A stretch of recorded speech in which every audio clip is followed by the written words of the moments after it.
এই অবস্থার এই দুরবস্থার অবসান হতেই হবে। ছাত্র শিবির বাংলাদেশে থেকে ভারতীয় মুসলমানদের সাথে সম্মতি জানিয়ে আগামী দিনেও আজকের দিনের মতো কর্মসূচি পালন করবে ইনশাআল্লাহ।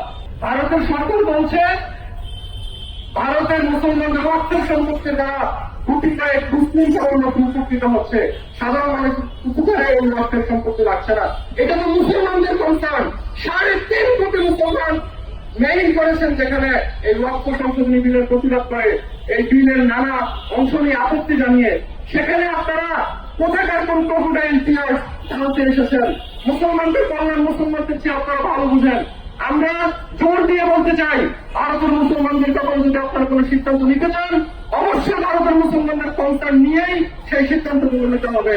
ভারতের মুসলমানদের অল ইন্ডিয়া মুসলিম পার্সোনাল ল বোর্ড আছে, সেই ল বোর্ডের কনসার্ন আপনাদেরকে নিতে হবে, ভারতের মুসলমানদের কনসার্ন আপনাদেরকে নিতে হবে। আমরা বিশ্ব মুসলিমকে আহ্বান জানাতে চাই, বিশ্ব মানবতাকে আহ্বান জানাতে চাই। আজকে ভারতের মুসলিমরা যেরকম দুর্দশাগ্রস্ত অবস্থায় পড়েছে, আপনাদের প্রতিবাদী কণ্ঠগুলোকে উচ্চকিত করুন। ভারতের মুসলমানদের এই দুরবস্থায় আপনারা এগিয়ে আসুন। আমরা জোর দিয়ে বলতে চাই, ভারতের মুসলমানদের এই অবস্থার এই দুরবস্থার অবসান হতেই হবে।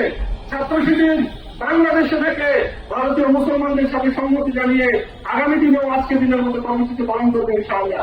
আমি সবাইকে ধন্যবাদ জানিয়ে আমি আমার কথা এখানেই শেষ করছি। আসসালামু আলাইকুম ওয়া রাহমাতুল্লাহ।